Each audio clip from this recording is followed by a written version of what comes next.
wọ́n ló dàbí ẹ̀yin náà fẹ́ tan mọ́ àbí ẹ súnmọ́ àbí ẹ wà close mọ́ kábíyèsí wọn Fọlágbadé. Ó dàbí ẹ̀yin náà ẹ gba Mo percentage tiẹ̀ ti níbẹ̀. sọ wípé ibi tí mo wà, oh my God, tèmi lọ kó oṣù tó lọ Oh my because God, Likesh ló kọ yẹn. mi ì fẹ́ gbé violence wá o. Ṣé wá ẹ̀mí ọ̀rọ̀ tí n bá sọ tí gbogbo wọn bá But ta wọ́n ní irọ́ influencer èmi lẹ́yìn náà? náà, wọ́n lẹ́yìn náà máa ń drag èèyàn. No, ṣé rí lórí ọ̀rọ̀ tiẹ̀? Wọ́n wá ní ìdí tẹ̀ fi ṣe fídíò lórí ọ̀rọ̀ yẹn. Á jẹ́ pé ẹ mọra àbí ó níbì kan tẹ́ ti jọ dì. Nígbà tí èèbó lórí burúkú bíi ti bàbá yẹn. Sorry to say jàre, bàbá mi ẹ má bínú jàre, excuse me my sister, ẹ má bínú. Ṣé ọjà? Mighty Play TV, we give you the best. Ẹnu sọ̀rọ̀, ẹwọ́n tí ń sọ ẹ̀gbá ẹ̀ ń sìn náà, olùtú Mighty náà, inú olùtú Mighty náà ti ń dùn. Ẹ jọ, ṣé ẹ̀gbá tún nídìí láti ṣe, ó tún nìkan ṣe nínú Demon Mo ní? ń pò mo tí mo fẹ́ lè mọ̀ pọ́kùnrin gidi ló wá látẹ̀gbà. Ok, ibo wá ni the woman ti wá? I am from Kogi State. My father from Kogi State, my mother Edo State. Mighty Play TV, we give you the best. The man is a single father when I met him. And the woman too is a single mother. So we now met each other. Wẹ́ wá ní sùúrù, ẹ jẹ́ àyàn bẹ̀yẹn. Ẹ mọ̀ pé Mighty Play TV, we give you the best. ok, káwá ní káwá béèrè ńsìn, Demon ńsìn. Ṣé ẹ̀yin ilẹ̀ ọkọ rí Demon ni àbí Demon ló ọkọ rí yín? Ìbéèrè ńlá. Mighty Play TV, we give you the A best. friend to the other mom that is my brother. Oh. So from there, he now met me and now said, okay, jẹ́ ká mọ̀ kọ́mọ lùbọ̀. So the other one is like. Mighty Play TV, we give you the Tó bá best. bímọ fún yàn tí ò bá ṣe kankan lórí mi. Tí n bá bímọ You fún still a yàn, girlfriend or a boyfriend? yes. Yes. Maybe màmá ẹni tó bímọ fún yàn, ó Yes. yàtọ̀ sí. Ó wá ní wow, Ẹni tó ti sọ. èmi lẹ́yìn post pé so no problem. Yep. Ó wá ní okay, the man ó yá. Èmi fún ẹ̀rọ mi mo sọ fún mi pé tó bá mọ̀ pé ó fẹ́ mi, jẹ́ lọ sẹ́gbàá lẹ́bù. Tó bá mọ̀ pé ó fẹ́ mi, jẹ́ káwọn ará Ẹ̀gbá lọ Kogi kan lọ sanwó orí. Damn. Tó bá Mighty Play TV, we give you the Wọ́n ní best. ẹ̀yin náà máa ń ṣe ẹgbẹ́kẹ́gbẹ́, pé ẹ̀yin náà wà lára àwọn ẹgbẹ́kẹ́gbẹ́ kan bí àwọn ẹgbẹ́ òkùnkùn àbí àwọn ẹgbẹ́ tó máa ń yìnbọn sáré tẹ̀lé ra wọn. Kò rí lè yé mi, mo kò ṣáà gbọ́ bí ẹgbẹ́. Even ìgbà tí wọ́n ní kẹ́ wá ṣètò gan, mo ti ní ṣá máa lọ ra ìpèsè ẹgbẹ́ ni àbí ìkankan bẹ́ẹ̀ yẹn. Mighty Play TV, we give you the best. ìdajì wa number one bùkátà tó ń gbé ìyẹn fáwọn tí ọkọ wọn tí dáadáa ti ṣẹlẹ̀ sọ́kọ wọn tí wọn ọ̀dẹ̀ tí rì má rì tí wọn ọ̀dẹ̀ ṣe ranù kì í ṣe pé òṣì náà ń ṣe kiri o so nǹkan tí bùkátà tó ń face nǹkan tó ń gbé sorry to say ọkùnrin míì gan-an kò lè tẹ́rí sí. Mighty Play TV, we give you the Gbówó lọ, best. báàgì gbówó lọ. Eléyìí èmi kan mo rí kan tẹ mú ń tẹ́ gbé sórí tébù yìí náà, ó fẹ́ jọ bí eworo. Bọ̀ eworo eléyìí ó ní straw. So wọ́n máa ń gbé wọlé náà. Wọ́n máa ń gbé irú àwọn eworo báyìí náà tó ní straw dání. Irú eléyìí sì ṣe omi eworo nìyẹn mú bẹ́ẹ̀ ni àbí. Mighty Play TV, we give you the best. Bẹ́ẹ̀ ṣe ń bọ̀ yẹn èmi gan, à ń wo mọ́tò yín lọ́ọ̀kan. Ó kọ́ yẹ kó mọ́tò yín ṣáájú àwa wọlé.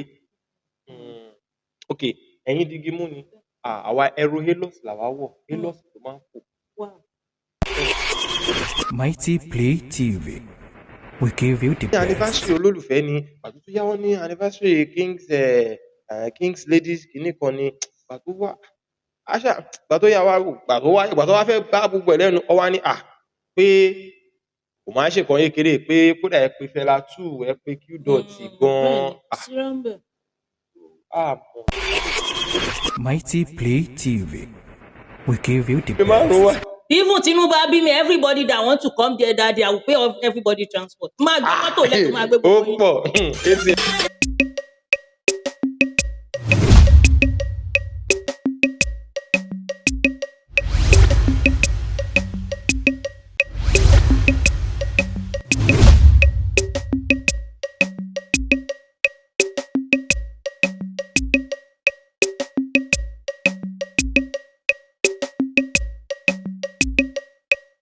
Mighty Play TV wọ́n ní ká dúpẹ́ lọ́wọ́ yín pé ẹ ṣé gan-an o, ẹ kú dúró dúró tì ẹ dẹ̀ kú gbà gbogbo.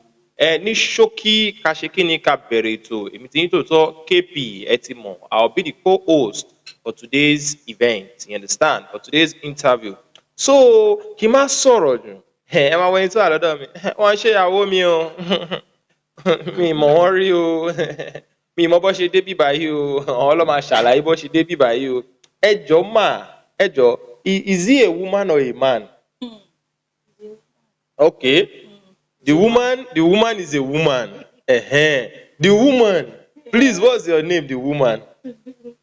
Orúkọ tèmi ni Stella Obije Sobayo. Wọ́n ní AKA Fine Malaika. AKA yẹn gangan la fẹ́ gbọ́. AKA yẹn gangan ni kókó because tí ò bá sí AKA yẹn ó ṣùọ́ pé àwọn tó ń wo ètò ẹ mọ orúkọ bẹ́ẹ̀ wọ́n máa rò pé ṣé ẹni yìí ni àbí ẹni yìí kọ́ ẹ mọ̀ pé ọjọ́ tí mo rí yín náà ẹ ṣe Gen Z mo rí yín bọ̀ ìsìn ẹ ṣe bí àwọn Sunny Adé àwọn bí Paso àwọn bí Òṣùpá lẹ ṣe ń sìn. Housewife. Ok, wọ́n ní housewife. Ọlọ́run gbà náà làwọn náà máa di house husband báyìí. God when.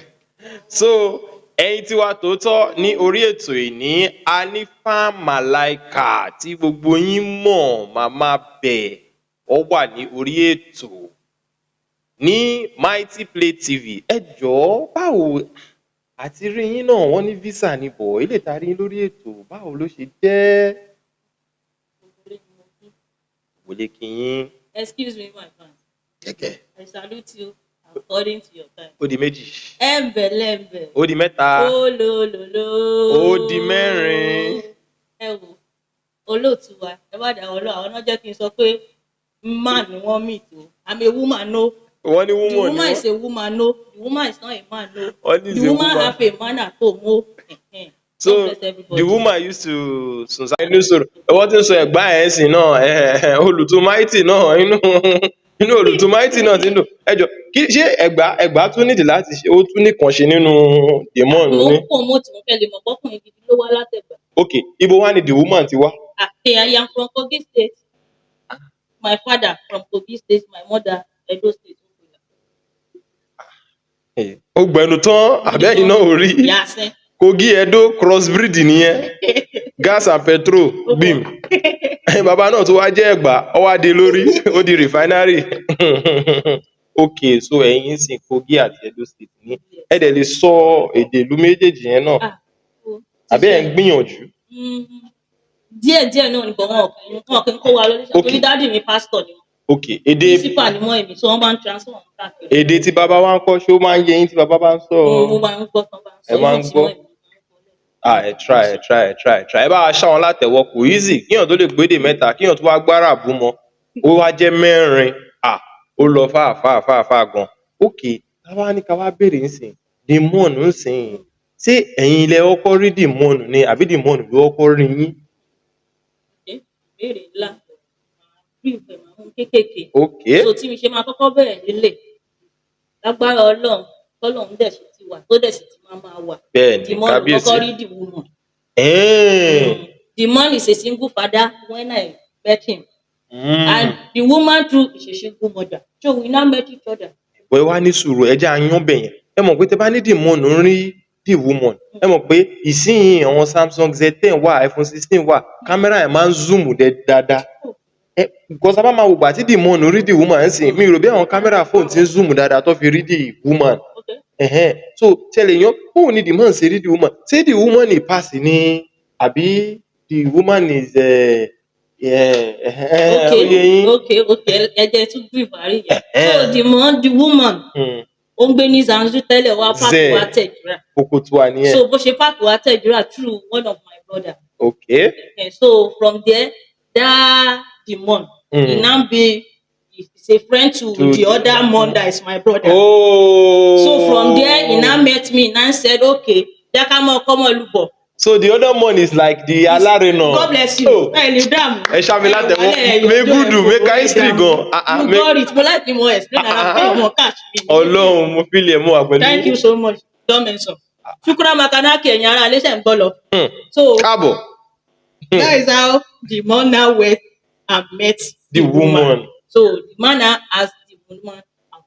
So at the end of the day True. But any suru, the woman did not do that thing that the woman used to do. That ẹ jẹ́ n lọ sọ fún ẹ jẹ́ n sọ fún màámi ńlé náà àbí ń mọ Thank rò ó. you, Ibẹ̀ fẹ́ lọ. So when the monk come, sorry, the monk came because I can't book very very well. I read. You read book or the book read you? All join. That means you go am for school. All join. The woman is school. You can see the English is very different. Yes, the woman is school. Yes, the woman is school. So don't just calm down. I will explain myself. So for that question that you asked me, so the man now meet the woman. The man now asked the woman out. And I said, for here for Libya, only your mom should be an issue. I'm a single mother. Say that one soldier tí mo bí yẹn, they are my tomorrow. Before I eat, they must eat. So don't let that one to kill me immediately. And I said nothing like relationship for Libya. But something now happened. After something happened, now happened. They now post me online that fẹ́ gbọ́kọ lọ́kọ. Mo náà ní, wow, I've not collect this man. No. So it's now you guys started dragging me. Oh yeah, my king. I'm ready to be your queen. Wait, what did you see in the money? Is it that the money guy or the money? Normal. I don't like money that is yellow man. Okay, the money's original color. Its original color is a third man because I'm a church woman. No, and wait, the Mon and the Mighty, the Mon and the Mighty Play TV is the man is like you. Wait, Emma, calm down. You know the Mighty Play is the money. No, the Mighty Play is a taller man, but this man is tall. But the Mighty Play is a tall. No, the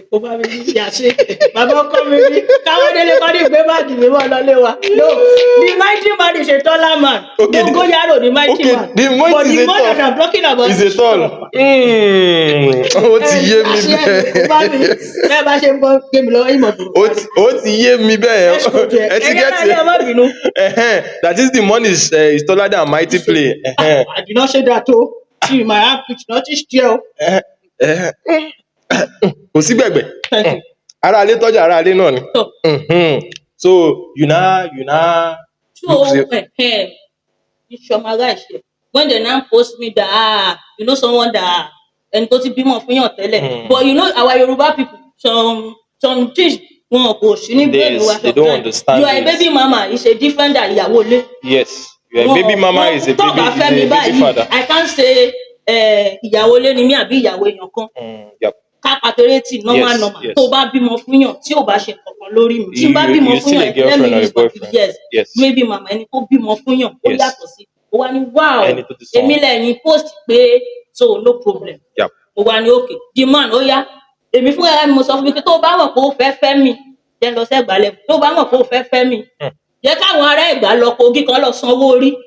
Tó bá ti sanwó orí mo di ìyàwó ẹ̀ nìyẹn. Tó bá ti mọ̀ pé ó lè ṣe to God be the glory. Ó pa àwọn family ẹ̀ a dẹ̀ ṣe necessary tó yẹ ká ṣe. Online bó ṣe ṣe everything báyìí online kò blow. Oh my God. Everywhere kò blow. Oh my God. Ẹ jọ̀ọ́ ẹ bá wa ṣá the man látẹ̀wọ́. At least the man has made brotherhood and manhood proud.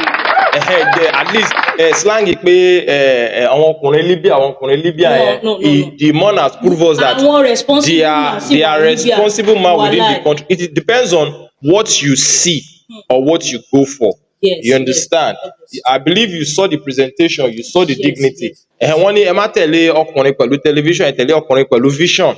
Ẹ ti get nǹkan tá à ń sọ. So she saw the vision because normal bó ṣe accuse yín yẹn the banter online is something that you can like decide that I've not even accepted this man and you guys are dragging me online. But for you to like proceed, definitely you've seen the potential, the zeal, something valuable. So as for a woman, for a man to choose you, so you must see something. That is what they say. What do you bring to the table? And as for the man too, the woman too must see something potential in you. Like okay, because ẹni tó bá ní kò sí alhamdulillah. Well, I don't know. Probably Siri àbí Siri ló máa lò lọ́jọ́ sí. Siri á dá wọn lóhùn. So ẹ ti mọ ibi tí orúkọ àlejò wa alias yẹn ti wá Fine Malaika ẹ dẹ̀ ti gbọ́ she is not single and she is not searching. Yes, she is packaged. Yeah. Níṣu lọ́kà not just girlfriend ìyàwó ilé. Dádì wa dẹ̀ ní ibi tẹ́yìn náà wà ohun tí baálé ilé fi ń jẹ́ baálé ilé nílé Ọlọ́run á ṣe nírọ̀rùn fún yín, ohun tí aya náà dẹ̀ fi ń jẹ́ aya ní ọ̀dẹ̀ ọkọ náà Ọlọ́run á ṣe ní ìrọ̀rùn fún yín náà. So ladies and gentlemen, fún ẹ̀yin tẹ́ ẹ̀ṣẹ̀ ń wá sí orí ètò wa àbí tẹ́ ẹ̀ṣẹ̀ join wa, orí Mighty Play TV ni a wà ní ọjọ́ òní. I'm co-host èèyàn tèmi náà ní Mighty Play. Wọ́n níbi tí ó bá ń dàgbà sókè ó di dandan káwa náà ṣe kí ni ká wà ń bẹ̀. So àwa fún tọjọ́ òní ká wá ṣe kí ni ká wá gbé platform yìí lárugẹ. And our guest today, Fine Malaika, ibi tó ti wá ó jìn àmọ́ bí Mighty ṣe pè wọ́n lẹ́ẹ̀kan wàláhì ọwọ́ kan wọ́n ní ibi tí kan dáadáa bá wà lọ́wọ́ máa ń wà láti dáadáa. Òun lẹ ṣe rí pé Fine Malaika ni aláàánú ni ẹni tó ń gbé ní dìde ni bẹ́ẹ̀ náà dẹ̀ ṣe ń gbéyàn dìde náà Ọlọ́run á máa gbé yín dìde. Ọ̀nà kan náà tí ó bá kù pé ó yẹ k'Ọlọ́run ṣe 2026 yìí bàbá ti sáìnì so ó tún wá ní kọ̀ọ̀kan tí mò ń gbọ́ wọ́n ní ẹ̀yin náà máa ń ṣe ẹgbẹ́kẹ́gbẹ́ pé ẹ̀yin náà wà lára àwọn ẹgbẹ́kẹ́gbẹ́ kan bí àwọn ẹgbẹ́ òkùnkùn àbí àwọn ẹgbẹ́ tó máa ń yìnbọn sáré tẹ̀léra wọn kò rí lè yé mi mo kò ṣáà gbọ́ bí ẹgbẹ́ even ìgbà tí wọ́n ní kẹ wá sétò gan mo ti ní ṣe a máa lọ ra ìpèsè ẹgbẹ́ ni àbí ìkankan bẹ́ẹ̀ yẹn mi ìmọ̀ tẹ́ bá lè tọ ìmọ́lẹ̀ sí apá abẹ̀yẹn náà fún wa. Apá abẹ̀yẹn náà alihamdulilayi. Wọ́n ní òkè èmi ò tí mọ̀ ọ́n sí èmi náà ti lè bá yín sọ alihamdulilayi ẹ̀kọ́ mi tí mọ̀. Bíbélì sọ pé kò téèyàn bá wà kéèyàn máa dúpẹ́ ló jẹ́ kí n kọ́kọ́ sọ pé alihamdulilayi. Ẹ mọ̀ pé ọ̀rọ̀ ẹgbẹ́ èmi sì mọ̀ báyìí lówó ra ìpèsè ẹgbẹ́ so kí sáré pìkẹ́ díẹ̀díẹ̀ lórí question tẹ̀ béèrè kò ṣẹgbẹ́ kẹgbẹ́ kò ṣẹgbẹ́ ẹgbẹ́ kí wá ní. Ẹgbẹ́ tí Ọlọ́run náwó sí ni màá sọ easy tí mo lè sọ bẹ́ẹ̀ so ẹgbẹ́ tí à ń ṣe tí by God grace tí mo jẹ́ CEO bẹ́ẹ̀ tí mo jẹ́ olùdásílẹ̀ bẹ́ẹ̀ tí mo jẹ́ president is King Ladies Club. ẹni sùúrù King's Ladies Club yẹn sì ẹni CEO ẹ̀yin náà máa ń lo àwọn àga ńlá yẹn àga káfẹ́. Bàbá mi aṣọ ńlá kọ́ lèèyàn ńlá kò dìgbà tí èèyàn bá lo àwọn CEO yẹn ó ní àga kan tó máa ń lò ó máa mo understand gbogbo àga yẹn náà kọ́ làga bàbá mi yẹn kó bẹ̀. ok wọ́n ní àga tiwọn invisible ni wọ́n là lè fojú rí àga tiwọn. no àga yẹn náà wà kì í ṣe pé kò sí bọ̀ mo kàn tún gbé yín débẹ̀ pé gbogbo àga yẹn èmi wà ṣáínà èmi wà pákó tó fi kàn gan-an so kí lẹ wá pé orúkọ ẹgbẹ́ tẹ̀yìn wá wà. ẹgbẹ́ yẹn orúkọ wa ní King Ladies Club.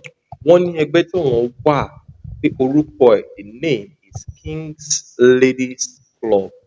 Okay, kí wá ní ìdídúró àti ìdásílẹ̀ ẹgbẹ́ kí ló wà? Reason ta fi ọ̀dọ́ nígbà tí ó ti ṣe díẹ̀ tí mo ti fẹ́ ṣe kinní yẹn. A ti tọ́dún mélòó gan tẹ́gbẹ́ nǹkan ti wà bá. For now 2 years la ṣe pé anniversary a ti fẹ́ ṣe 2 years báyìí. Okay, ẹ ṣe fẹ́ pé 2 years. A ti pé 2 years a fẹ́ celebrate. Ẹ fẹ́ ṣe anniversary ẹ̀ àjọyọ̀ ẹ̀. Bẹ́ẹ̀ pé a pé 2 years. Ọmọ 2 years náà ń sọmọdé.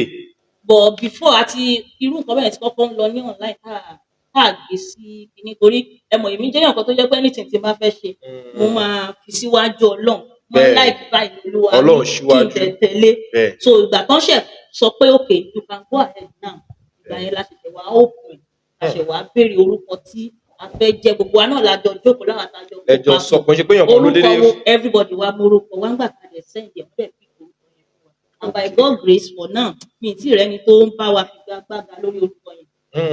Ntọ́lọ́run bá ti ní ọwọ́ sẹ́yìn bá fẹ́ bá Ọlọ́run fi gbàdá owó àkùn àtọ́lọ́run bẹ́ẹ̀ ṣe wá sọ pé ẹ wá sọ pé nìkan nítorí ẹ mọ̀ pé mo bèrè níbẹ̀rẹ̀ program pé he is the woman a man so because bẹ́ẹ̀ tún sọ ọ́n sí ẹ ní Kings and Ladies Club àbí Kings Ladies Club. King Ladies Club. Okay, Kings Ladies Club.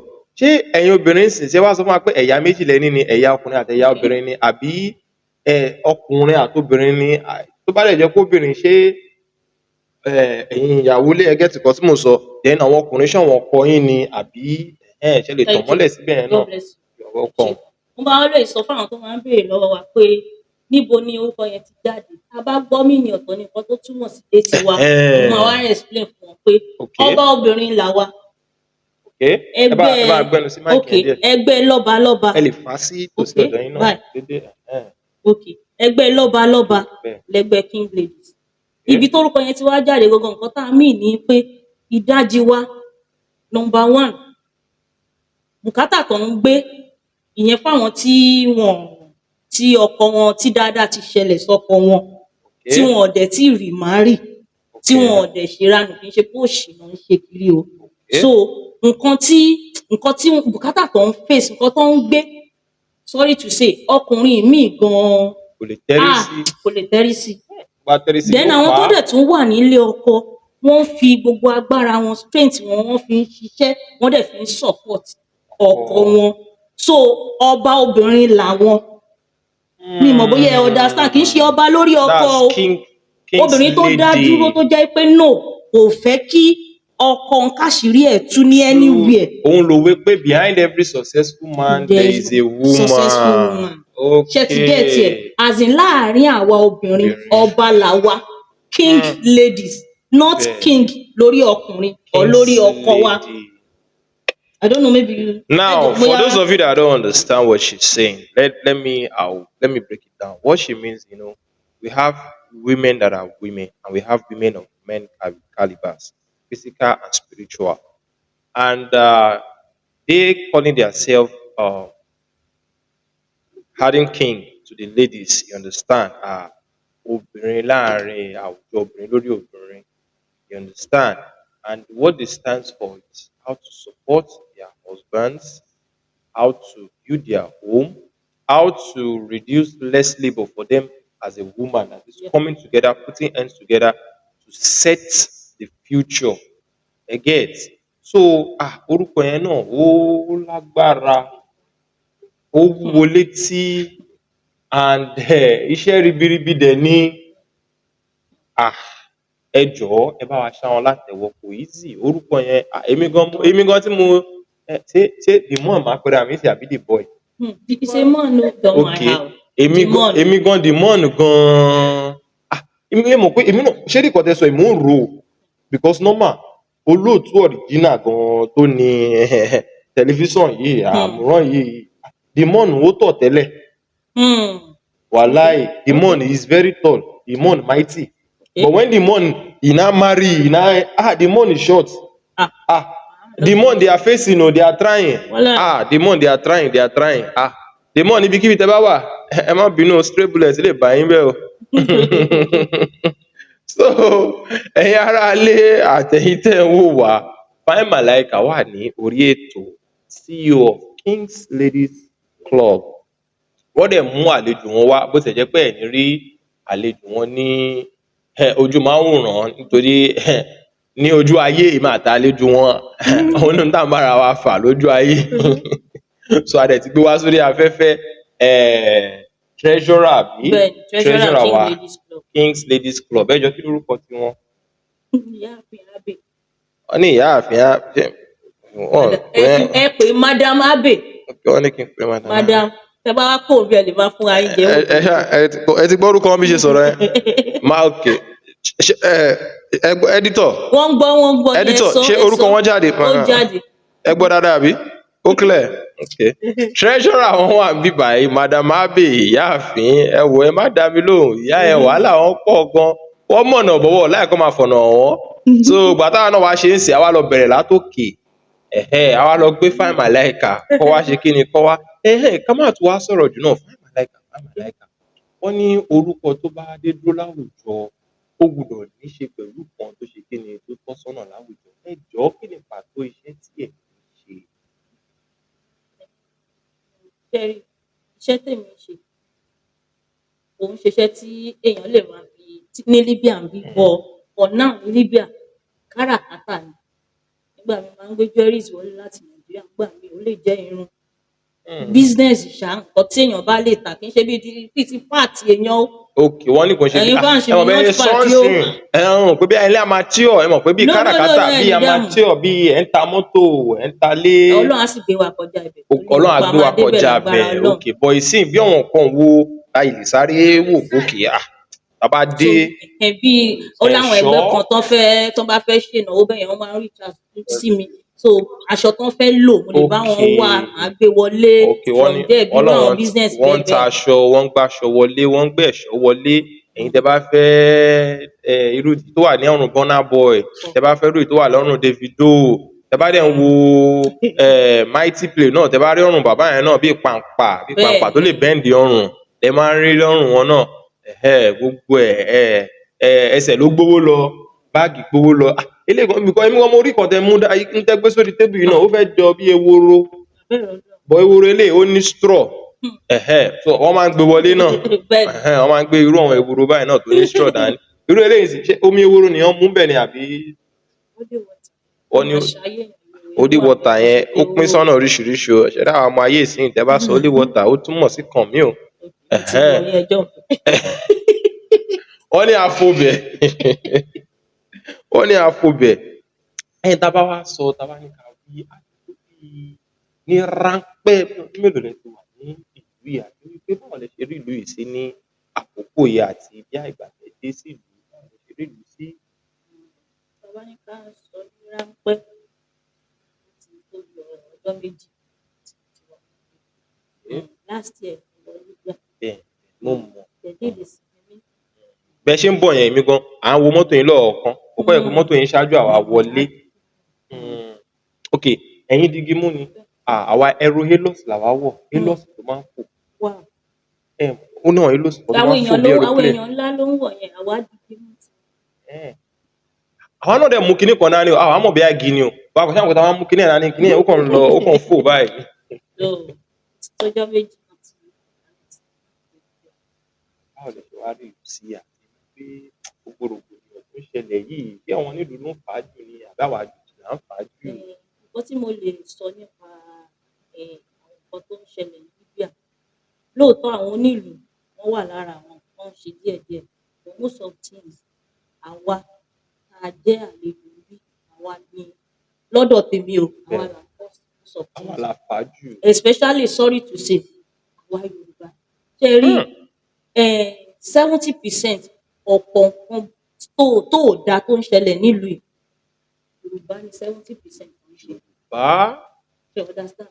a dẹ̀ máa ń gbọ́ kinní yẹn bọ̀ á kọ̀ mi ò ní parọ́ Yorùbá náà ni mò ń sọ lẹ́nu mi ò ní parọ́ torí àwọn nǹkan téèyàn ti rí àwọn nǹkan tó ń ṣẹlẹ̀ àwa là ń fà jù torí number one wọ́n máa sọ fún wa pé òkè báyìí ni ká ṣe múra báyìí ni ká ṣe ṣe etí wa ò dẹ̀ di Arab country láwà pọ̀ wọn ò ní gbọ́ ìgbà yẹn lè má. ló ń fa ọ̀pọ̀lọpọ̀ rògbòdìyàn kan tó ń ṣẹlẹ̀ ṣé ń gẹ́tì mi so tá a bá ní ká wá sọ ń sìn because bí Mighty Play TV sọ fún òun fẹ́ máa ṣe bí bàbá ti sọ ó ní àwọn nǹkan tí ó máa ṣe àwọn ọmọ láǹfààní nínú ìlú yìí wọ́n fẹ́ dé dúró fún ṣé gẹ́tì mi because irú ẹ̀yin sì tó yẹ pé ẹ̀ ń ṣe káràkátà ń sìn ǹjẹ́ tá a bá rí ọmọ tó bá wù àbí tó bá nífẹ̀ẹ́ sí láti kọ́ láti pa ṣé ẹ máa fún ọmọ náà ọ̀rọ̀ ilé ayé òun náà mọ tó náà máa rí bẹ́ẹ̀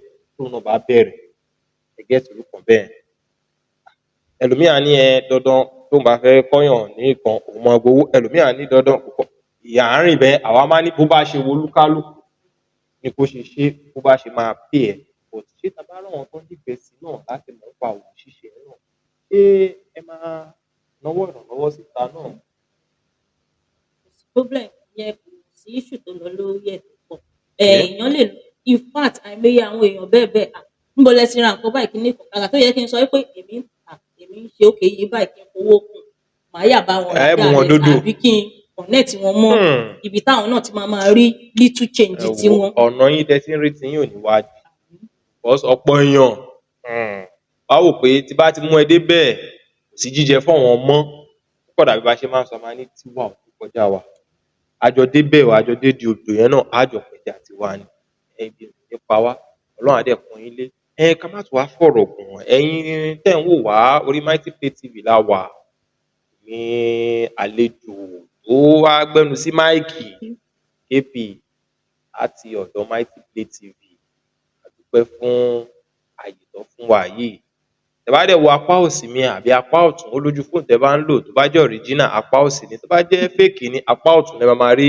àlejò wa Fine Malaika ó wá ní nǹkan tá à ń gbọ́ ní ìgboro kódà mo ti lọ ra fíìtì kan ni wọ́n kọ́ rò bẹ́ẹ̀ ẹ̀fọn ni bí ṣe ń gbọ́ yẹn náà mo ń tẹ fíìtì kódà mo lo pálí fíìtì kan kódà yẹ kí n gbowó ẹ̀ lọ́wọ́ yín kò tí àfẹ́ẹ̀tì mi kò àfẹ́ẹ̀tì mi ó sì jẹ́ pé àkàn ń gbọ́n míìkì mu ṣá kò àfẹ́ẹ̀tì mi à ń gbọ́ bí kan pé ó dàbí pé ayẹyẹ kan pé anniversary kò wá yé wa wọ́n ní anniversary olólùfẹ́ ni pàtó tó yá wọ́n ní anniversary King's Ladies kìíní kan ni pàtó wá àṣà pàtó yá wa pàtó wá fẹ́ bá gbogbo ẹ̀ lẹ́nu ọ wá ní pé kò máa ń ṣe kan kékeré pé kódà ẹ pé Fẹlá 2 ẹ pé Qdot gan àmọ́ tẹ bá lè bá wa ṣílẹ̀kùn bẹ̀ káwọn tó wà ẹ bẹ̀. ṣé olóòtú.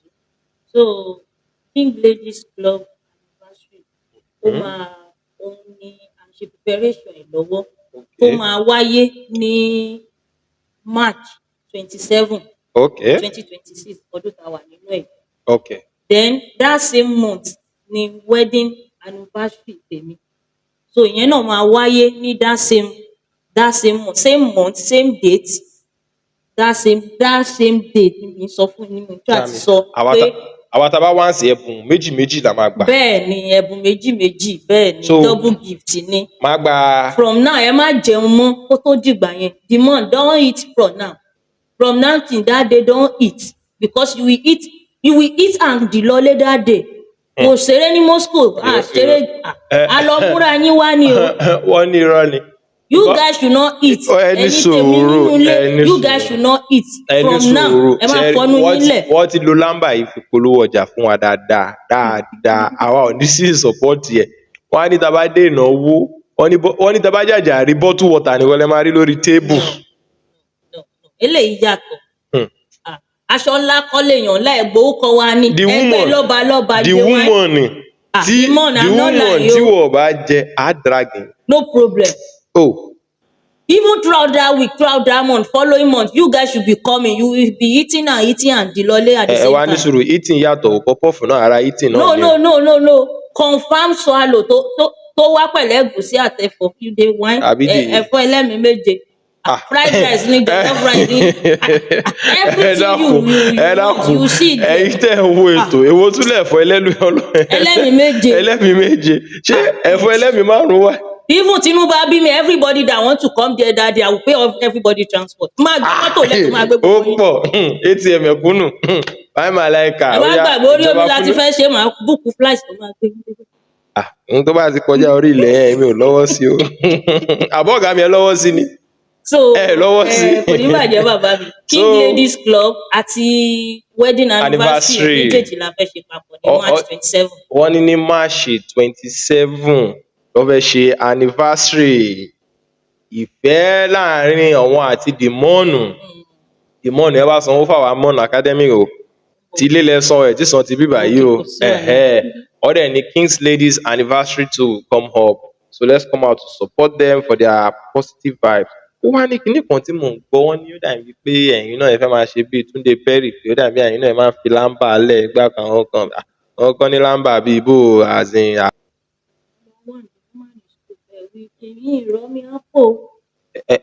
Ìwọ tún ní ẹ dúró náà ibo lẹ ti mọ̀ ọ́ kínní yìí jáde tí èèyàn bá tún ṣé èèyàn lè bu omi sápò kó lè dúró a lè sọ àwọn aṣọ dàńṣíkí tó ń ṣe é sìn tó ń fi lẹ́dà tẹ́ ó lè máa jò ẹ̀gùn lábẹ́rẹ́ tó bá fẹ́ jò àkíkà. Especially ní TikTok wèrè la fi ń wo wèrè fa. Tó o bá ní touch of wèrè díẹ̀ kó ní sùúrù díẹ̀ wọ́n lé ẹ wọlé òní lè sọ̀rọ̀ mọ́. ṣé ènìyàn wà tàtẹ́lẹ̀? Kò rọra wá sí online kó sọ pé ó fẹ́ jó lásán ẹ̀rù máa bà ẹ́ ní òní lè di fóònù mú dáadáa. Tó o bá sì drag ẹrí ló máa ní experience nǹkan tí mò ń sọ yìí. Tó o bá gbé wá máa gbé fún ẹ bọ́ ẹja àkáǹtì mi máa ṣí mi. So kí n lọ sórí ọ̀rọ̀ tí. ẹni sùúrù abala tí ìyá yìí lọ sí ó náà wọn nípa fẹ́rẹ̀ yẹn ṣe ń fẹ́ ó náà ó ní bọ́ ṣe ń gbé wá ẹ dúró náà ṣé ẹ ṣe tó ìfẹ́ kù ni èwo tún ní ọ̀rọ̀ dírágì ní ọ̀rọ̀ tá à ń sọ yìí. wọ́n ní wẹ́ẹ́ wá fẹ́ kí lẹ́yìn gan wá lọ sílẹ̀ ilẹ̀ tó fi fẹ́ ṣe bẹ́ẹ̀ ni tó bá ìyá yìí fẹ́ máa bí a two face nìyá yìí o fèsì kan lọ́wọ́ kan gbé wá tẹ́lẹ̀ fèsì kejì lélẹ̀. ṣé ẹ rí dá TikTok ẹ rí pé mi sọ̀rọ̀ nípa àwọn mídíà tó TikTok don't get my don't go there o tó bá ti lè ṣe mistake mu ẹ ṣé ẹ rí ẹni tó ò bá mọ̀ tó bá pààyàn ó possible kan ṣe wípé wọn ò rí ẹ bọ̀ sí orí kan bá ti lè mú ẹ bó tẹ àǹtí mọ́lẹ̀ lásán gbogbo ayé náà máa gbé ẹ sí. Ó tiẹ̀ ní question kankan tí àwọn èèyàn béèrè wọ́n ní ẹ̀yin àti pé ó dàbí ẹ̀yin náà ẹ súnmọ́ because ọ̀rọ̀ drag tẹ sọ yìí gan làá gan fẹ́ wá pùpà ó ní dragging kan tó ń lọ náà tó yẹ pé Mighty náà ṣe fídíò lórí dragging yẹn náà àwọn náà dẹ̀ jẹ́ olóòtú ní program yẹn náà wọ́n ní ó dàbí ẹ̀yin náà fẹ́ tan mọ́ àbí ẹ súnmọ́ àbí ẹ wà close mọ́ kábíyèsí wọn Fọlágbadé ó dàbí ẹ̀yin náà ẹ gba mo percentage tiẹ̀ ti bẹ́ẹ̀. sọ wípé ibi tí mo wà oh my god tèmi lọ kó ṣù lọ Oh my God, Líkẹ́ṣì ló kọ yẹn. mi ì fẹ́ gbé violence wá o ṣé wáìn mi ni gbogbo àwọn èèyàn drag máa yẹn up and down èmi ò bá wọn gbẹnu sí torí mo mọ̀ pé ọ̀rọ̀ tí n bá sọ tí gbogbo wọn bá. But wọ́n ní influencer lẹ́yìn náà wọ́n lẹ́yìn náà máa ń drag èèyàn. no ṣe rí lórí ọ̀rọ̀ tiẹ̀. wọ́n wá ní ìdí tẹ̀ fi ṣe fídíò lórí ọ̀rọ̀ yẹn á jẹ́ pé ẹ mọra àbí ó níbì kan tẹ́ ti jọ dé. nígbà tí èèbó lórí burúkú bíi ti bàbá yẹn sorry to ṣe jàre bàbá mi ẹ má bínú jàre excuse me my sister ẹ má bínú ṣe understand because tó bá jẹ́ pé lóòótọ́ ni gbogbo àwọn nǹkan tó lọ wèrè ni wọ́n tó bá jẹ́ lóòótọ́ ni wọ́n ṣe wèrè ni wọ́n bọ̀ tó bá jẹ́ pé kò ń ṣòótọ́ ni yes sir ẹ kì í ṣe wèrè kó dáa fún yín bọ̀ tó bá ti jẹ́ pé lóòótọ́ ni àṣẹ ṣàgálà ìṣúná yìí ṣe àmì nursing mother bọ́ mo dẹ̀ sì ń ṣiṣẹ́ yẹn lọ́wọ́lọ́wọ́ kéèyàn kan wá gbowó yẹn. ok ẹ̀yin náà ti wọ́gọ́ mà. mo sì ń wọ́ lọ́wọ́lọ́wọ́ I'm still going back to work today mo sì máa lọ bí iṣẹ́ lẹ́yìn. ẹ máa ṣe shout out fún ọ̀sẹ̀ gallant. ẹ fẹ́ fọgbọ́n kò lórí ọ̀rọ̀ kábíyèsí ẹ̀yin lẹ mú wá ọ̀tọ̀ ẹja kó òkè mí ní kó lórí ẹ̀ tẹ́ bá fẹ́ kí ẹ fẹ́ kó lórí ẹ̀ gan nígbà tó bá ń pèèyàn ní aṣíwájú nǹkan tó dẹ̀ dùn mí ni pé mi ò tí ì rí. ìyàn Bọ́lá ẹ̀dúró náà ṣé aṣíwájú ti president wa ni àbí. no ẹ rí gbà tẹ fẹ́ mẹ́nu lọ́rọ̀ mo ti mọ̀ pé nǹkan tẹ fẹ́ sọ nìyẹn ló jẹ́ ń shift ẹ̀ wá báyìí ṣé rí tó bá ń pèèyàn lásíwájú là serious jẹ́ ká serious brother mi tó bá ń pèèyàn lásíwájú ó ní àwọn nǹkan kan tó yẹ kán gbúdọ̀ máa bá lọ́wọ́ èèyàn. bíi fóònù bíi aago bíi òrùka ló yẹ kéèyàn bíi normal ring báyìí bọ ìyẹn ló yẹ kán máa bọ́ lọ́wọ́ aṣíwájú bọ̀ tó bá ń bá olóńdè lọ́wọ́ aṣíwájú tó ń bá paná lọ́wọ́ aṣíwájú ó yẹ ká béèrè kílẹ̀ bẹ́ẹ̀ fi ṣe ẹ wá ní torí wọ́n ti ń fi paná gé àwọn ọmọ lọ́wọ́ lórí báyìí. ẹ máa túmọ̀ ẹ̀ tẹ́ bá ní òǹdè ó súnmọ́ screwdriver tẹ́ bá ní paná á jẹ́ pé òyìnbó á ní firefighter bí wọ́n bá ń jó. gbogbo eléyìí tẹ́ fi ń wéra àwọn èèyàn ó ti jọra wọn láàrin lọ́wọ́ bàbá tá à ń sọ̀rọ̀ nípa èyí. ṣé bàbá tó wá ń ṣiṣẹ́ firefighter. wọ́n ṣiṣẹ́ bọ̀ ẹ mọ wọ́n ní nǹkan tí ó ti ní lójú jolè lọ́wọ́ irú àwọn nǹkan tá à ń bá lọ́wọ́ wọn yẹn ó lè end life àwọn èèyàn ẹ mọ̀ savings èèyàn nǹkan tó ti gbọ́kànlé kó fẹ́ fi ṣe nǹkan téèyàn kankan gbà mí sọ pé bẹ́ẹ̀ ni allegedly o. allegedly wọ́n ní allegedly ni o. nǹkan tí mo rí online ni mò ń sọ torí èmi àti wọn ò ṣe ní tí mo rí online ni o. kí n tó ṣe ẹni tèmi máa kọ́kọ́ pè ẹ gbá nǹkan báyìí ni mo gbọ́. ẹ má bínú pé mo fẹ́ dárọ̀ díẹ̀ mọ́ ẹlẹ́nu fún ẹ̀yin tẹ́ ẹ̀ ń wò ohun tó ṣẹlẹ̀ ni pé àwọn náà gbajúmọ̀ ní orí mídíà ni wọ́n lórí afẹ́fẹ́ tó wọ́n ní bí rògbòdìyàn yẹn ṣe ń lọ wọ̀ ṣe fídíò wọ̀ ṣe gbáwọ̀ ṣàwo òun náà la ṣe ní ká yan àsìkò díẹ̀ ká fi bí wọ́n pé kí ló dé tẹ̀yin náà ò fi ohùn síta lórí nǹkan tó ń ṣẹlẹ̀ so fún ẹ̀yin tẹ́ ẹ̀ bá tí ò bá yé n tó ṣẹlẹ̀ gangan nìyẹn so ẹ ṣe kí ni ẹ tẹ̀síwájú lórí ọ̀rọ̀. nǹkan tèmi kàn máa sọ nípa àwọn tí wọ́n ń drag ọ̀rọ̀ tó wà nílẹ̀ àtẹni tó ń drag tó bá jẹ́ lóòótọ́ ni sir with your due respect ẹ má bínú ọba ìwà lérè ní Libya láti ọ̀dọ̀ ọmọ yín kékeré mi ò mọ̀ wọ́n rí lóòótọ́ ọ̀bọ̀ mo mọ̀ pé ọmọ la jẹ́ sí yín ọba ni yín so gbogbo àwọn tó bá wà lábẹ́ yín dùrúrì kábíyèsí náà là ń ṣe fún yín ọba bá lórí ohun gbogbo bọ̀ kì í ṣe rírú eléyìí tẹ́ ẹ ṣe tó bá jẹ́ òótọ́ ni sà ẹ bá lórí eléyìí o ẹ jọ̀ọ́ mo bẹ̀ yín lórúkọ Ọlọ́run ẹ dówó padà fún àwọn tí ẹ bá mọ̀ pé owó lọ́wọ́ wọn tó bá dẹ̀ jẹ́ pé ẹ ti bá wọn ra nǹkan yẹn ní ẹ dá padà ẹ ṣàrọra ṣe needful nǹkan tó yẹ kẹ́ ẹ ṣe láàrin yẹn mo bẹ̀ yín lórúkọ lórúkọ yín ò ní bàjẹ́ o tẹ́ ẹ bá ti ẹ̀rọ ti yín lọ́jọ́ èní ẹ̀rọ tọjọ́ ọ̀la àwọn ọmọ tẹ́ ẹ bí kalẹ̀ ẹ jẹ́ ká máa bẹ̀rù aṣíwájú ni wọ́n pè yín lórúkọ tán tiẹ̀ pè yín ara nǹkan tí àwọn elédè míì tí òun ṣèdè Yorùbá tán fi máa ń bú wa nìyẹn. nínú ìlú yìí. òkè àwa ara wa lẹ tún ṣe léṣe torí mo believe pé ọba tó ń sọ ìbáyìí kì í ṣe Ìgbò ló gbowó lọ́wọ́ ẹ̀ kìdẹ̀ ń ṣe ọmọ Ghana ni ẹ fẹ́ ra lẹ̀ fún àbí ẹlẹgbẹ́ lọ bí iṣẹ́ torí mo gbọ́ pé wọ́n náà gbowó ọmọ kan 6 months tó bá jẹ́ lóòótọ́ ni ó kù díẹ̀ káàkiri aṣọ yìí ò ní ya ó ti ń ya bọ̀ tí wọn bá dẹ̀ tí ì ya tán God bless you. ẹ bá wa order mi wọ́n ní bó bá yá wọ́n order nǹkan táyé ní náà nìyẹn vendor. Ní ṣókí ní ráńpẹ́ kí la máa sọ pé àbí báwo la ṣe máa gbé kalẹ̀ fún yín pé ní Nàìjíríà àbí ìlú tá a wà yìí báwo lẹ ṣe wò ó sí? Èwo ló sàn díẹ̀? Èwo lẹ rí? Ṣé Nàìjíríà ni ó yìí ṣe díẹ̀ ni àbí ibí bàyìí ló yìí ṣe díẹ̀ ni? Ẹ mọ̀ pé gbogbo ìlú ní àmọ́ tiẹ̀. Tẹ́ bá dẹ̀ máa gbàyàn lámọ̀ràn bóyá àwọn tó wà nílé àbáwọn tó wà nílùú yìí, àwọn náà lẹ máa tún gbà wọ́n. Ṣé olóòtú nípa ọ̀rọ̀ Nàìjíríà àti Libya, èmi máa sọ̀rọ̀ ní ọ̀dọ̀ ti tèmi àti àwọn kọ̀ọ̀kan tó súnmọ́ mi torí ẹ mọ̀ ẹni tèmi àti ẹ̀ bá jọ sọ̀rọ̀ rí ni màá mọ̀ bóyá nǹkan tí mò ń view lòun náà rí.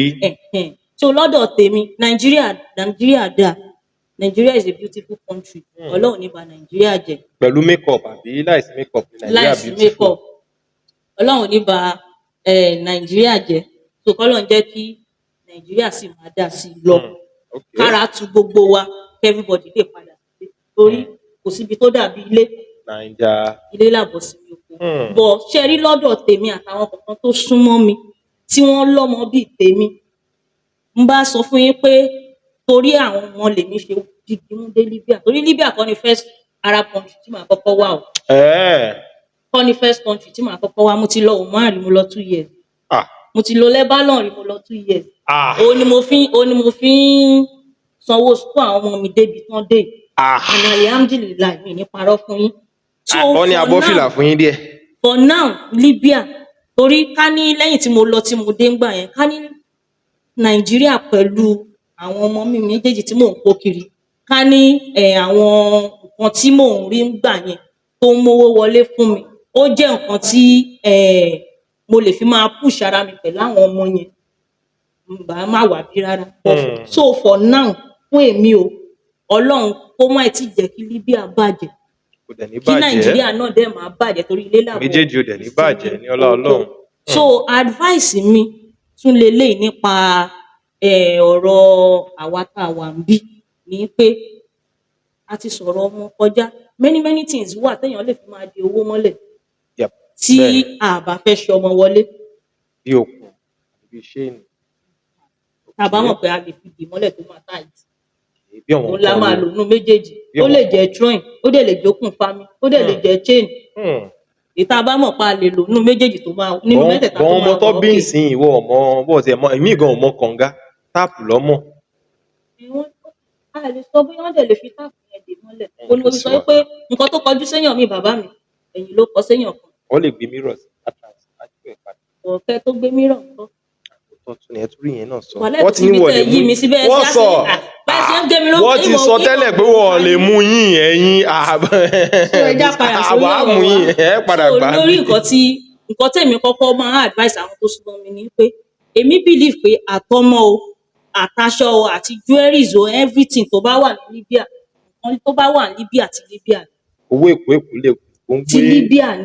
ṣẹlẹ̀ lè téèyàn bá ṣe sílùú èèyàn gangan òní téèyàn. Kí ni mò ń try àti sọ ni pé number 1 ló fẹ́ máa di owó mọ́lẹ̀ tó bá ń get gold tó ń kó sí Libya tí dáadáa bá ṣẹlẹ̀ ńkọ́ bá yá ńkọ́ o tiẹ̀ ní ẹni tí ọmọ gbàgbọ́ owó yẹn ló máa padà lò ló máa padà ta. Motolé o send owó yẹn sílé o fi derú nǹkan yẹn mọ́lẹ̀ ńlé o rà nílé o fi dè mọ́lẹ̀ ńlé for example tó bá délé tó bá tà ó máa tún máa increase sí ni ìyẹn lọ́rọ̀ gold. Tó bá dẹ̀ jẹ́ ilẹ̀ ló rà tó dẹ̀ jẹ́ pé ilẹ̀ yẹn ẹni tó lóòótọ́ ló bá ẹ gẹ̀ẹ́tì ẹ̀ ibi tán gẹ̀ẹ́tì ẹ̀ sí kò ń ṣe ibi tí wọ́n máa ti gbà wọ́n ẹ lọ́wọ́ kì í ṣe pé from hand to hand ní ilẹ̀ yẹn tó bá tún fowó ẹ gẹ̀ẹ́tì ilẹ̀ ibi tó wà òkè ìgbà tó máa fi délé for example bóyá o ra lẹ̀ ní 500 naira for example by the time tó bá máa padà sílé ó possible kó ti di 5,000 naira.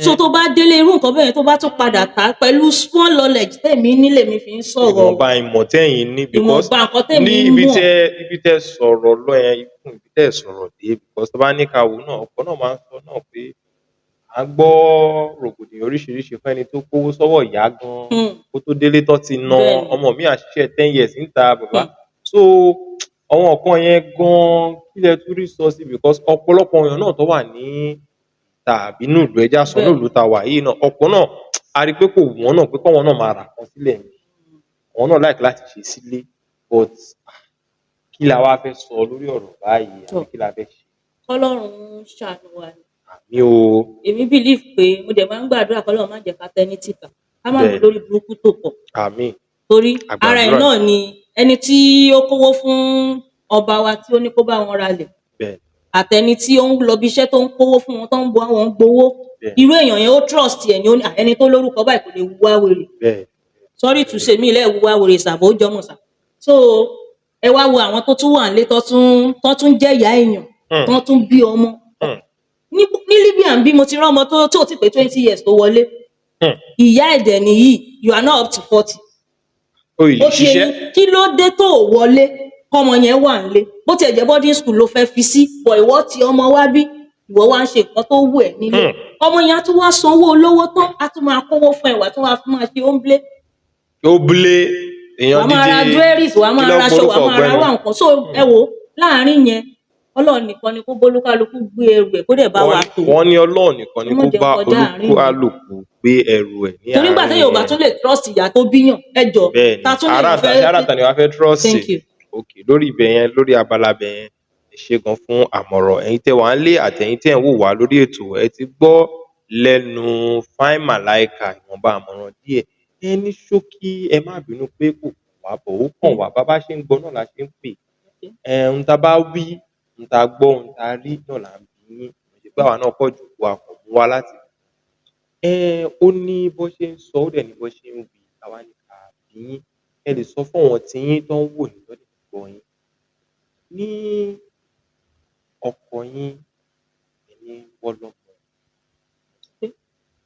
kẹ́ tó pàdé wọn bẹ́ẹ̀ àwọn èèyàn dẹ̀ sọ pé bó ṣe ti rí bẹ́ẹ̀ ìrírí táwọn rí yín sí wọn ò gbọ́ wọn ò sure pé àárín ẹni tó bímọ fún wọn pé bí ẹ máa jẹ́ kó múrégé pé bó ṣe wà ó dàbí ẹ ti gba máàlì yẹn tán igbá kan àwo kan kọ̀ọ̀kan kí ni ìmọ́lẹ̀ tẹ́ fẹ́ tàn sí ọ̀rọ̀ tó wà ńlẹ̀ ṣe rí láàárín sọ̀rọ̀ díẹ̀ torí kì í ṣe téèyàn bá tán bá gbéyàn wá sórí ètò báyìí ìwọ tó bá ní brain tó lọ́pọlọ bẹ́ẹ̀ kò ṣe gbogbo nǹkan tó lóòtú bá béèrè náà ni wàá tú o.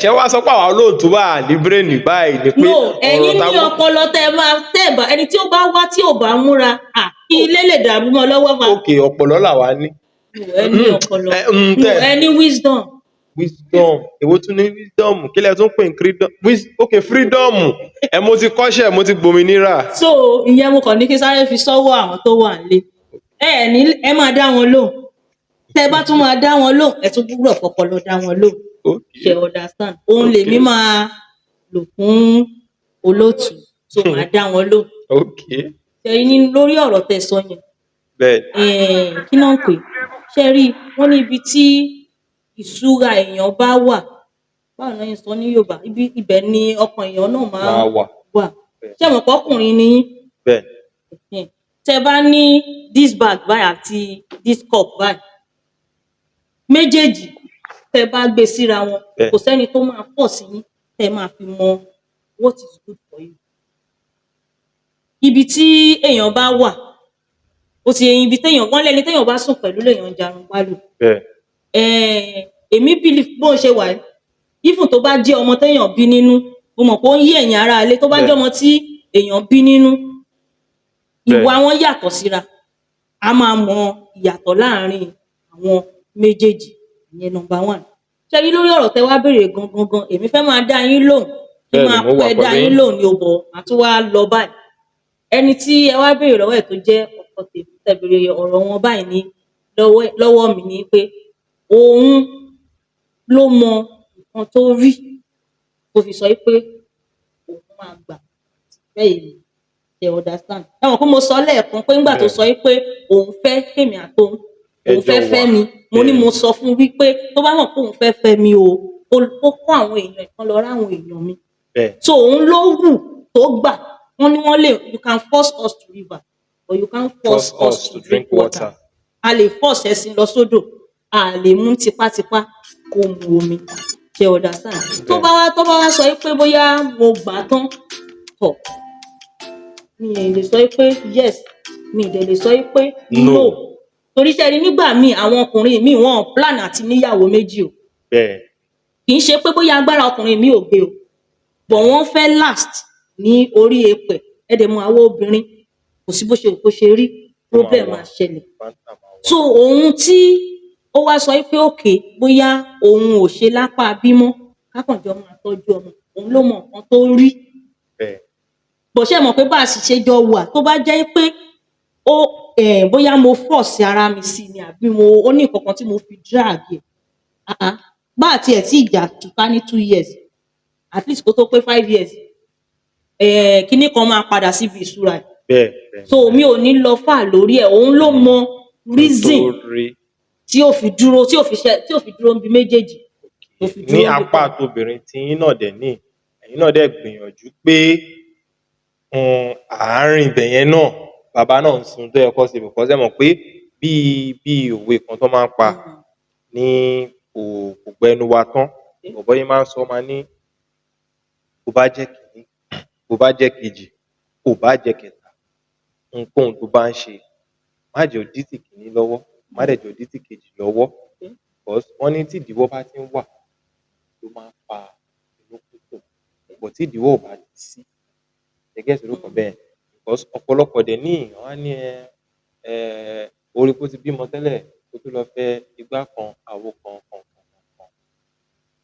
wọ́n ní tí gbogbo wa tá bá tú aṣọ lẹ̀ a máa mọ ohun tó ń ṣẹlẹ̀ àwọn English àwọn olóyìnbó á dẹ̀ ní thank God say body no be show glass before they see everything wey dey happen for everybody life gẹ́gẹ́ sí lókàn bẹ́ẹ̀ inú mi dẹ̀ dùn bẹ́ẹ̀ ṣe gbé gbogbo ẹ̀ kalẹ̀ because tó bá jẹ́ lòmíì ni ó lọ́wọ́n ọ̀rọ̀ kan tó yẹ ká ti máa gbọ́ báyìí ó ní ẹgẹ́ tí bí àwọn bàǹtìbàǹtì kan but ẹ jẹ́ kó yé wa ẹ dẹ̀ jẹ́ kó yé àwọn èèyàn yín àwọn tó ń wò yín lórí ètò pé rárá o ẹ ṣe ré mi bí mo ṣe wà yìí o Ọlọ́run ṣe kọ́ ni ẹgẹ́ tí lókàn tẹ́mi sọ a dẹ̀ máa ń sọ fún àwọn èèyàn náà lé pé you can choose yours from anywhere if it's destiny if it's meant to happen it will be happen àdúrà la kò fi ń tì Ọlọ́run ló ń darí a kò máa fàdúrà sọ pé òkè báyìí Ọlọ́run ló ṣe kí ni Ọlọ́run ló ń darí ní àfikún ọ̀rọ̀ tí ẹ sọ níbi tí ẹ ti parí ọ̀rọ̀ tí pé bóyá ó ń ṣe sápá ọ̀tún ó ń ṣe sápá òsì ẹni tó bá sorry to say use this word ẹni tó bá jẹ́ useless man ni ò ní tọ́jú èso tó bá jáde lára torí ìwọ náà máa dàgbà wọ́n ní gbogbo nǹkan ṣé rí gbogbo pé à ń tọ́jú ọmọ à ń sow seed ni o nígbà kan wà tó jẹ́ pé à ní lè bí apá mọ́ gbogbo ẹ̀ àti bí. robot ti wà. à ní lè ṣiṣẹ́ à ní lè train ọmọ ṣé ráwọn ọmọ tá a wá ti tọ́ yẹn àwọn ló máa padà wá máa tọ́ wa máa fún wa lóúnjẹ òun àti ìyá ọmọ wọ́n lè jọ máa wà mọ́ lẹ́nu bọ́ àmọ́lẹ̀ tó máa wọ́n lọ́la o. ẹ máa súnmọ́ sẹ́ńjínẹ̀tì ni. wọ́n lè jọ wà tó bá dọ̀la but for now òun àti ìyá ọmọ ọ̀hún jọ fẹ́ra mọ́ pọ̀ kí ló wá mú ẹ tó ò ní tọ́jú ọmọ so ó ń ṣẹ̀tọ́ lórí ọmọ that is why I said responsible man amazing man. Amazing man. ẹ mọ̀ àwọn obìnrin míì tara tíyẹn bá sọ̀rọ̀ gan gbà mí àti ní wá jẹ́ káàmù má máa listing sọ̀rọ̀ sí pé yìí sọ tó bá ń listing sí o níṣẹ́ ní ti nǹkan tó bí o. bẹ́ẹ̀ni kúrò lórí ẹ̀ ṣebí kò rí nǹkan tó sọ ṣebí kò gbọ́ focus lórí ọmọ rẹ̀. ó dàbí sílébù kan tí mo bá pàdé ní orí amóhùnmáwòrán ọkàn tó ní báwo lẹni ètò ìṣe kọ́ ó ní a woman will single-handedly train a child kò ní jẹ́ kí ọmọ rí bàbá tó máa fi dàgbà nítorí ó fẹ́ prove point ẹyọ kan ẹ̀sìnkẹ́sì kan tí mo sọ bẹ́ẹ̀ nítorí ó kàn fẹ́ prove point ẹyọ kan o kò ní wá jẹ́ kí ọmọ rí bàbá ẹ wá rí láàrin yẹn Ọlọ́run bá tó ń tọ́ yín sọ́nà ó dẹ̀ ń ṣe gbogbo ẹ̀ létòlétò wá dẹ̀yìn anniversary lórí anniversary àwọn àbá yín ṣe lápá kejì náà àwọn náà tí wọn náà Ọlọ́run àbá wọn fún wọn náà ibi tí wọ́n bá wà. So ẹ̀yin tí ẹ̀ ń wò wá tẹ́tí wà pẹ̀lú wa ní àti àtàárọ̀ Mighty Play TV la wà ọ̀wọ́n ló gbé wa wá sórí afẹ́fẹ́ o bó tiẹ̀ jẹ́ pé àga tó fún wa kò dàbí àwọn àga CEO yẹn àwa ò bínú àbínú èèyàn wa ni wọ́n, kí la fẹ́ fi wọ́n ṣe? Ọ̀gá wa ni wọ́n, kò síbi tá fẹ́ tì wọ́n sí. Bẹ́yìn tẹ́ bá ń bẹ́tò lọ, ètò lóríṣiríṣi ó wà lórí YouTube, ẹ tẹ̀ sórí Google yín, ẹ tẹ̀ sórí browser yín, Mighty Play TV ó wà lórí YouTube, ó wà lórí TikTok, ó wà lórí Instagram, Facebook wà ńbẹ̀, WhatsApp wà ńbẹ̀. Àmọ́ ẹ má toast wọn torí ọ̀gbẹ́ni tá à ń sọ yìí náà ó rẹwà pọ̀ díẹ̀, bó tiẹ̀ jẹ́ pé bí èjìká náà la máa fẹ́ ka height wọn sí náà kò gbẹ́nu wá sọ, but àmọ́ ẹ wò ó, ẹ jẹ́ á tibẹ̀. Lọ́rọ̀ kan, Mighty Play TV òun lẹ̀ ń wò lọ́wọ́, a dẹ̀ ní Fine Malaika, CEO of Kings Ladies Club ní orí ètò. Ẹ káàbọ̀. Wọ́n ròyìn yín kẹ́ tó dé, àmọ́ mo sọ fún ẹ má worry, wọ́n ń gbéná bọ̀, àwa gan Mo calm. kẹ́ tó máa bọ̀ a pọ́ǹpù omi ní NEPA múná lọ, a tan generator, bí generator ṣe dún pò, a lọ yá bátìrì mọ́tò, a ṣáà make sure pé a pọ́ǹpù táǹkì yẹn ó kún fómi, àti ẹ bá ṣe gbé wá gbígbóná báyìí a kàn máa dá mi ní yàá. Mi ì dẹ̀ wá, ẹ rí pé mi ò Bí ẹ̀yin náà ti mọ̀ ni, ẹ̀yin náà ẹ bá gbé wá, òótọ́ ni. ẹ bá gbé wá Mi ì fẹ́ gbígbóná, stress, kò dáa kéèyàn máa gbé. ẹ gbé wá gbígbóná, àwa gan wà lé fún yín, olóòtú gan wà lé fún yín. Wọ́n máa bẹ̀rẹ̀ ọ̀n kàrámọ̀ kan tí ò lọ. Ẹ̀yẹ má kàn, ṣé mo pé Fine Malaika vibes là ń lò ní. Tí n bá switch sí Rasta Queen fún yín nísinsìnyí, mo ti gbọ́. Ẹ dúró sùúrù, ẹ ní sùúrù náà. Tí n bá switch sí Rasta Queen, Ẹ calm down. wọ́n máa mú wa tì ká. Ẹ calm down, kò fẹ́ yé mi mọ́ báyìí. Èwo tún ni Rasta Queen ní báyìí? Okay. Ok, a ní Fine Malaika, ẹ tiẹ̀ dúró náà, a kọ́kọ́ ní the woman náà, housewife. Okay. Àwa ní Fine Malaika, àwa ní Church Rasta girl. Queen. Ó ti di mẹ́ta nìyẹn. Ó di Rasta Queen yẹn ní ìgboro. àrò mẹ́ta kì í dọ̀bẹ̀nu kò ní lè jẹun kó yó, àbí ká lè dùn. Èwo làwa wá fẹ́? Ok, àwa ń sì ṣe a fẹ́ jẹun yọkùn ni àbí a fẹ́ jẹun kókùn sínú? Ok, Fine Malaika lẹ gbé wá. Ẹ lè gbìyànjú Rasta díẹ̀. Àlómi bẹ́nu táǹkì. Gbogbo ibi téèyàn kan bá wá, kọ́ lèèyàn ti máa ń bóòtù orí èèyàn kan ló máa tó. Ẹ fẹ́ lò tán ẹdìyẹ nìyẹn, ẹ fẹ́ kẹ́sẹ̀ kan sókè. Kí naked wire yẹn mi ì fẹ́ kó máa Ẹ kọ́ra fẹ́ jẹ́ ó wọn. spark. A ní sẹlótéèpù. A ní sẹlótéèpù. A wà ń lé fún yín sẹ̀. Ẹ̀yin tó wà lórí ètò, Fine Malaika ló wà pẹ̀lú wa. Ẹ̀ẹ́dẹ̀ tí mo wọ́n ti sọ gbogbo ẹ̀ ní látòrúkọ bí Fine Malaika ṣe jáde. Wọ́n dẹ̀ ti jẹ́ kó yé yín pé ẹ̀yin bàbá tẹ́ jókòó síbẹ̀ tẹ́yin díjú. Wọ́n ní ẹ kájú kúrò ńlẹ̀ o, wọ́n ní àwọn ti ní dìónà ti gbé wọn. Tẹrùtẹrù ni wọ́n dẹ̀ ti sọ wọn bá tó ti lò ní Libya náà, bó tẹ̀ jẹ́ pé wọ́n ní ọ̀sẹ̀ kan náà làwọn ẹ̀ṣẹ̀ dé. Ó yé yín lórí ọ̀rọ̀ tí ọba náà, wọ́n ní àwọn ọmọ kankan sí o, pé nítorí ẹ̀yin tẹ́ mọ̀ wọ́n pé kò sí nǹkan táwọn kì í dá sí, bọ̀ wọ́n ní tìyẹn àìdásí àwọn kò míì pé àwọn àti wọ́n jọ wà ní ibì kankan. Ẹ dẹ̀ ti gbọ́ àwọn slang wọn náà, wọ́n ti fún wa ní slang. Ní ṣókí because bẹ́ẹ̀ ṣe ń ròyìn ọkọ yín bẹ́ẹ̀ dẹ̀ ṣe ń yìn, wọ́n dẹ̀ ní obìnrin tó bá pọ́n kanlé náà dandan ni kóun náà gba àpọ́nlé. Àmọ́ tẹ́ bá lè mú fóònù, tẹ́ bá lè bá wa pe bàbá, kẹ́ tiẹ̀ ṣe shout out sí wọn, kẹ́ tiẹ̀ sọ I love you, ká tiẹ̀ gbọ́ nǹkan tí bàbá máa tiẹ̀ sọ padà. Bí bàbá gan máa sọ I love you padà ni, àbí bàbá máa ní kí lẹ need? Because ẹ mọ̀ pé àwọn ọkùnrin kọ̀ọ̀kan wà tá bá ti gbọ́ I love you yẹn, ó túmọ̀ sí pé bí àkọ́kọ́ fẹ́ jáde lápò. Ẹ ti gẹ́tù ó kọ̀ bẹ́ẹ̀. Ẹ jọ̀ọ́ ẹ bá wa yá wa ní fóònù, ẹ bá wa yá wọn ní fóònù wọn, bá wa yá wọn.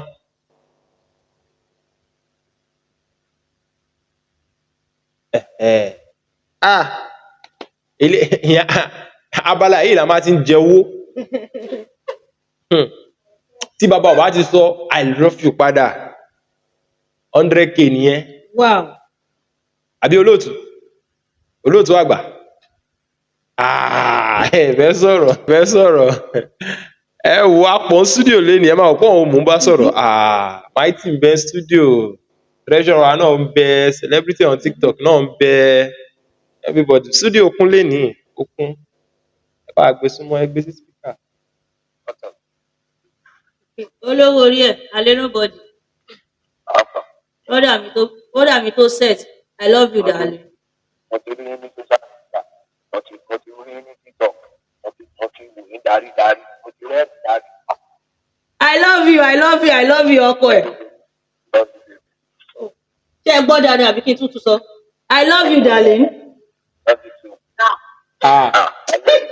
Tó bá jẹ́ pé ẹ ló ẹ káàsán sà.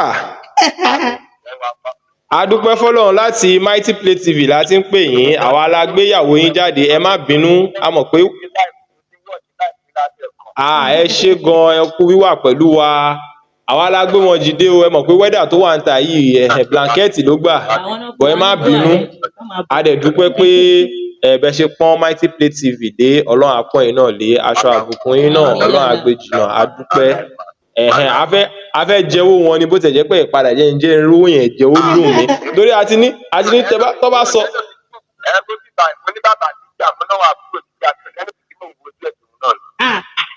Ọlọ́run dẹ̀ ni wá fọ́ ojú yẹn náà jígì yẹn náà kò ní sí kan tó máa ṣe bẹ́ẹ̀ jígì yẹn kò ní fọ́.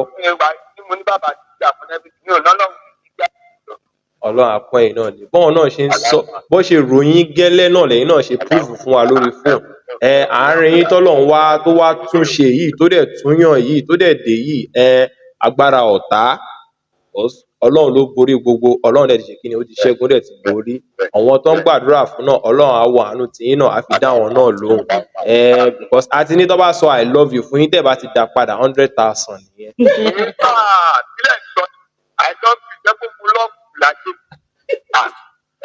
pé ẹ̀yin wà náà sẹ́ẹ̀tì àwọn bàbá pé any way you want it ní aya mi màá fún ẹ.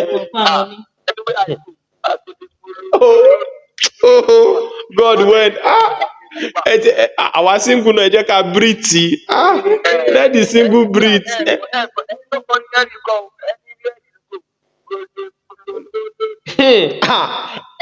ṣẹ́rí wàláhì wọ́n dìdì ríra wọn ni because ṣẹ́rí vibe yẹn ó pàdé ra wọn because ṣẹ́rí bọ́wọ́n náà ṣe ń fún wa lórí program bíbá náà lẹ́yìn náà ṣe ń fún wa Ọlọ́run wọ́n ní òun náà ṣe sọ wọ́n ní choose your Ọlọ́run know your spec wọ́n ní dátì ẹ̀ mọ̀.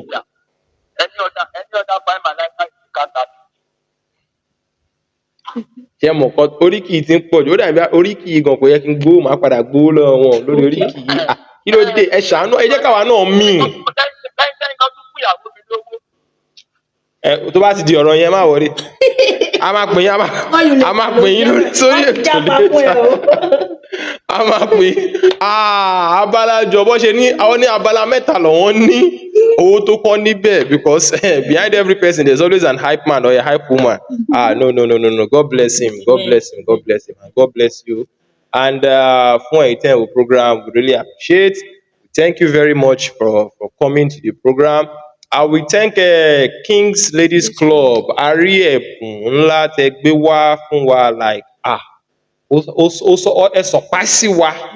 ẹ surprise wa a dúpẹ́ ibi tẹ́ ti mú kò ní tán bẹ́ẹ̀ àárín yín á dún régé àwa tá a máa bá yín ṣe anniversary tọdún yìí náà àwọn bá yín ṣe tọdún tó ń bọ̀ ní ayọ̀ àtàlàáfíà ó lè má jẹ́ Libya ó lè jẹ́ Canada lẹ máa búkú flight lọ lẹ máa ti lọ ṣe àbí London ó lè jẹ́ Nàìjíríà náà but adúpẹ́ ṣèrànlọ́wọ́ bíi giveaway náà ṣẹ́gẹ́tì fún àwọn tí ó bá mọ̀ pé ó kù díẹ̀ káàtó bí a ní ti jíjẹ àbí yálà ti mímu wọ́n ní ẹ lè ké sí Mighty Play TV kẹ́ táìpù wọn kẹ́ wọnú DM kẹ́ fún wọn message in support with King's Ladies Club pẹ̀lú àwọn kan náà pé wá ṣe kí ni wá ju ọwọ́ ìrànlọ́wọ́ sí yín ní ìwọ̀nba ráńpẹ́ tí wọ́n bá lè ṣe so ẹ má gbàgbé fún ẹ̀yin náà tẹ́lẹ̀ fẹ́ tajà tẹ́ fẹ́ ṣèpolówó ọjà ẹ káàbọ̀ rẹ̀kẹ̀tẹ̀ sórí Mighty Play TV à ń ṣèpolówó ẹ bá dẹ̀ nínú owó tẹ́ fẹ́ ṣe ẹ fẹ́ jẹ́ gbé kámẹ́rà wá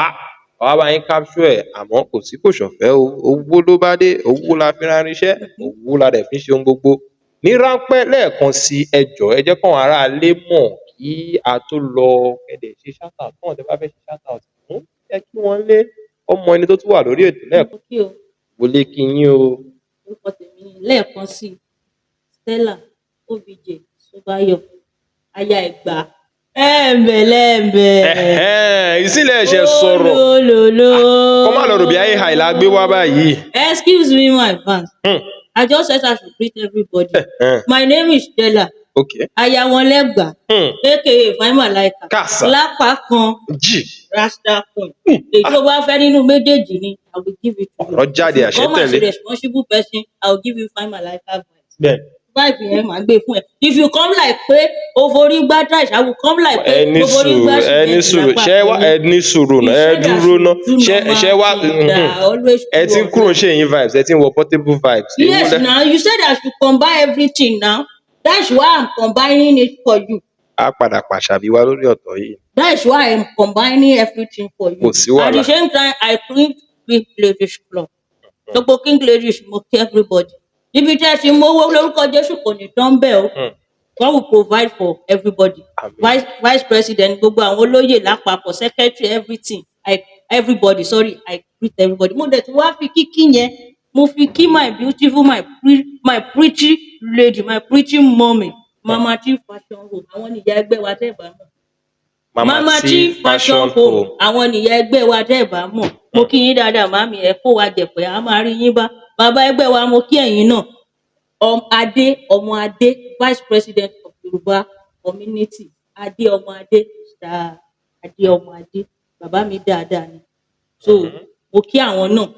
Mo dẹ̀ kí coordinator wa tó jẹ́ ọkọ̀ Fine Malaika. Mo kí governor wa, mo kí everybody. Gbogbo ẹ̀yin fans mi, kò ní bàjẹ́ fún yín. A máa ríra wa, inú wa máa dùn, inú wa ò dẹ̀ ní bàjẹ́. Mighty TV lórúkọ Jésù kò ní jóná. Àmín. Ẹ máa lọ sókè sí. Àmín o. Wàhálà ó kéré ó tóbi lórúkọ Kristi kò ní jẹ́ ìpín gbogbo wa. Àmín. Mo dẹ̀ kí bàbá Lẹ́gbàá, bàbá ọkọ mi ní Sìlítìn. I greet you o bàbá mi, ọmọ Lísàbí, bàbá mi tí ó wálẹ̀, mo kí yín. Mo kí gbogbo àwọn ará Zanzu, mo kí gbogbo àwọn ará Tẹ̀júrà, gbogbo àwọn ará everybody. Mo kí yín o, kò ní bàjẹ́ fún wa. Ẹ ti gbọ́ láti ẹnu Fine Malaika fúnra ara wọn, wọ́n ti ṣe shout out, wọ́n ti ké nílé lóko, ẹ káàbọ̀, ẹ dẹ̀ ṣé, ẹ kú wíwà pẹ̀lú wa. Èmi ni tiyín tòótọ́, KP Aláriwo, tí Mighty Play TV gbé wá sójú máwòrán yẹn, máa wò pé rí mi bí báyìí, Mighty náà ló tó bẹ́ẹ̀. Ẹ bá máa rán àwọn èèyàn tẹ́ ẹ̀ kì í rí regular, Mighty ló tó bẹ́ẹ̀, òun ló lè ṣe é. Èmi ni guest host for today and inú mi dùn Mighty Play TV fún àyè tẹ́ fún mi yìí àti pípè tẹ́ pè wá Ọlọ́run á wà pẹ̀lú yín, á máa rí yín bá sí. Ètò ó pọ̀ tẹ́ ì máa rí wa tá máa ṣe lókèlókè lọ́la kún fáyà kún. Ẹ̀yin aráalé, ire o, láyọ̀ la ó pàdé. Mighty Play TV, thank you, bye bye.